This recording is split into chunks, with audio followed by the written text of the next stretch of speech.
यदि आप एक एनआरआई हैं और आप अपनी भारत में संपत्ति को बेचना चाहते हैं तो बिना पावर ऑफ अटर्नी इस संपत्ति को बेचना प्रैक्टिकली इम्पॉसिबल है। और आम धारणा यह है कि आपको पावर ऑफ अटर्नी बनवाने हेतु भारत आना अनिवार्य है, परंतु अब यह समाधान आपके पास है।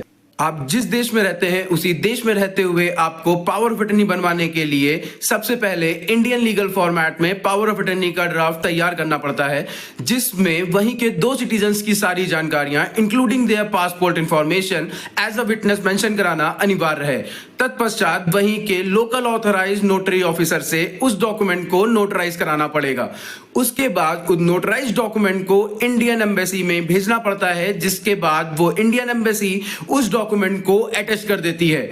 डॉक्यूमेंट के अटेस्टेशन के बाद आप बाय पोस्ट उस डॉक्यूमेंट को भारत भेज सकते हैं, जहां पर जिस इंसान को आपने एज अ पावर ऑथराइज किया है वह इंसान उस डॉक्यूमेंट को लोकल सब रजिस्ट्रार ऑफिस में सबमिट करके वेरिफिकेशन के लिए अपील करता है। वेरिफिकेशन के बाद वो document original power of attorney की वैल्यू रखेगा और उस पावर ऑफ अटर्नी के बेस पे आप अपनी संपत्ति किसी को भी बेच सकते हैं।